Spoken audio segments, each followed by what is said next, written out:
Who are the 5 most valuable players on Colorado's football team for this 2023 season?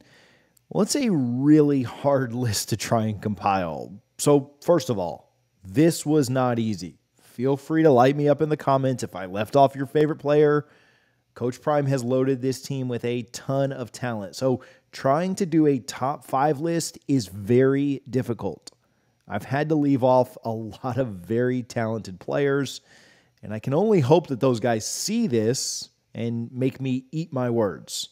But before I get rolling, I'm going to give you a legit warning. You want to stay to the end because after I get to number 1, I've got a wild card bonus pick who I think is a sneaky, off-the-radar guy, and he's absolutely going to wreck some teams this year. This kid is not in a lot of people's top 10s, so stick around and make sure you see that. Again, comment below if I'm missing your favorite player. But number 5, I've got true freshman Cormani McClain. McClain attended Lakeland Senior High in Central Florida.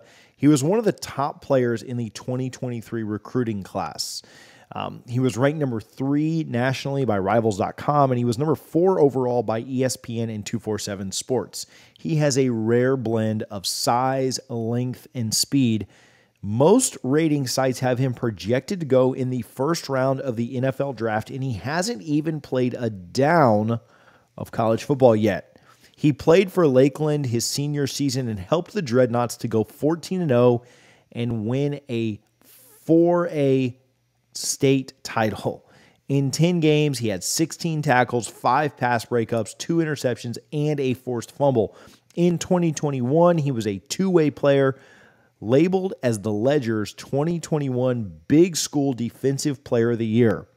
He totaled a school record 10 interceptions, breaking the single-season mark that he had set as a sophomore. He is a true difference maker, and though he's young, he is going to be an absolutely vital piece for the Buffaloes this year. Next up is Xavier Weaver. He is a wide receiver who played high school at Orlando Christian Prep. He totaled 110 catches, over 2,000 yards, and 32 touchdowns in 4 seasons. He was the first player in the history of Orlando Christian Prep to sign with an FBS school. In 2022, he was named second team All-AAC after logging career bests of 53 catches for 718 yards and 6 touchdowns on the year. It was the best season that the Bulls had seen in a long time at USF, and it was the 5th best receiving total and receiving yardage in USF program history. At South Florida, he played in 38 career games over 4 seasons, recording 116 receptions for 1,735 receiving yards. He also had 8 touchdowns. He also had 3 rushes for 8 yards and a touchdown on the grounds. He's got soft hands, and he's got great route running abilities. I really went back and forth between Weaver and Jimmy Horn Jr. on this one. No love lost for Jimmy Horn Jr. I think he's going to be phenomenal. In fact, if I had a top 6, he probably makes the list. Don't kill me on leaving Jimmy Horn out, but I love what Xavier Weaver brings to this team. Next up is quarterback Deion Sanders. You guys know him, but he is the son of former NFL Hall of Famer Coach Prime, Deion Sanders.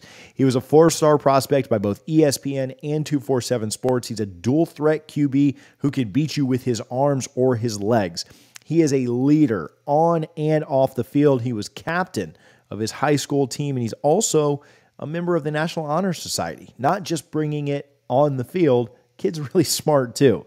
In high school, he completed 800 plus of his 1,200 passes. He had over 12,000 yards and 166 touchdowns. His record in high school was 47-5, and he has the 10th most wins ever at the prep level.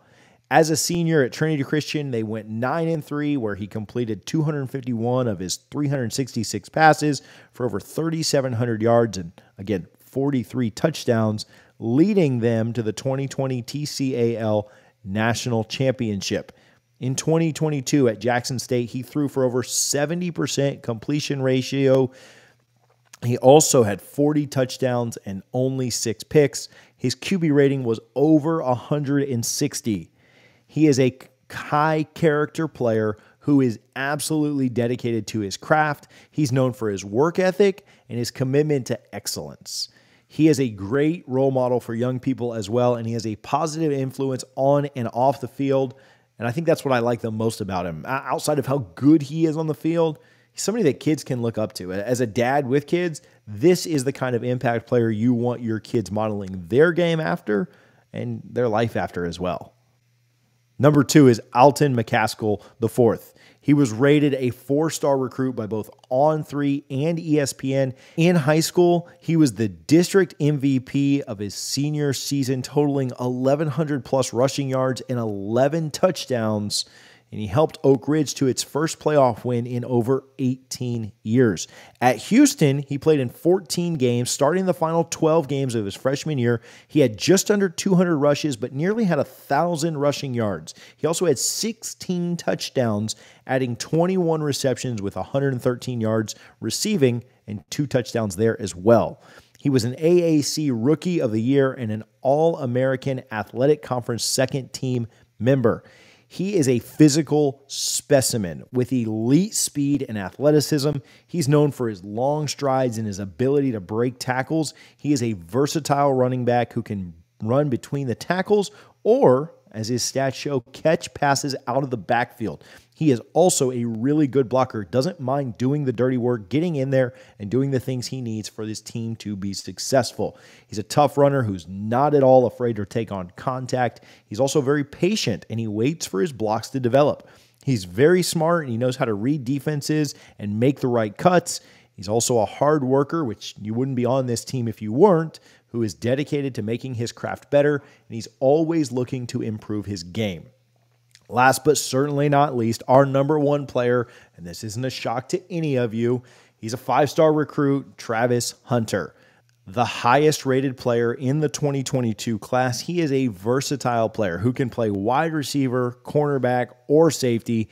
I think he could even line up in the backfield and take some handoffs. Not that he necessarily will, but don't be surprised to see Travis Hunter on some end rounds or some handoff type plays as well. An absolute physical specimen. I know we said that about McCaskill as well, but this kid is on a different level when it comes to athleticism. He's super physical, has elite speed, and he is a true lockdown defender who can shut down opposing receivers as well. He's a big play threat every single time he touches the ball. He is a threat to take it to the house, whether that's on offense or defense. He's a leader who guys look up to on and off the field, a high character player who is very focused on taking his game to the next level. And obviously that's going to be the NFL very soon. He is a consensus top 10 player in the country, and he's the most hyped recruit to ever come to Colorado. He has the potential to be one of the best players we've ever seen at this level and probably in college football history. All right, time for our bonus. I said that we would get to this. We've talked about him before. In fact, we've made a couple of videos on why Colorado should not only target him and then his impact once Colorado did finally land him, but it's DMAC. It's defensive end Derek McClendon. As an FSU guy, I have a very, very big familiarity with this kid because he transferred from Florida State. He played in 38 games while with the Seminoles, totaling 50 tackles, 12.5 for loss, and 8.5 sacks. He also had a forced fumble, 2 fumble recoveries, and a few quarterback hurries. He is a super tough defender who is not afraid at all to get physical. He's also very smart, and he knows how to read a play and make the right play. Where Florida State, I think, is going to miss him the most as somebody who watches a lot of Florida State and covers them very closely is in the run game. He is phenomenal against the run. He sets the edge and he contains the edge very well, and I think that's the number 1 place that Florida State's going to miss him this season. He was dominant against the best offensive line that FSU played all year last year, and that was against UF at the end of the season. He gets better as the year goes on. He's also just strong as an ox. One of the strongest players on that FSU team last year, and very likely the strongest player on Colorado's team this year. He's got a mean streak as well, and once he gets mad, he will absolutely destroy people. I know that Derek McClendon is going to have a phenomenal year for the Buffaloes this year. I think it was one of the most sneaky, underrated picks that Coach Prime picked up this year. I know that Florida State wishes they had him in certain situations, but I think he's going to pay massive dividends for the Buffaloes this year. All right, so there's my list. Again, you're welcome to comment below. I know I missed Jimmy Horn Jr. He's probably number 6 for me, but give me some grace. This was very difficult to do, so let me know who we missed down in the comments. Thank you guys again for tuning in. Now that you know our top 5 picks, there's an even bigger problem that we need to solve. And that problem is a certain ESPN announcer who is tossing a lot of shade. If you want to hear exactly what went down with that, you can click right here to check it out.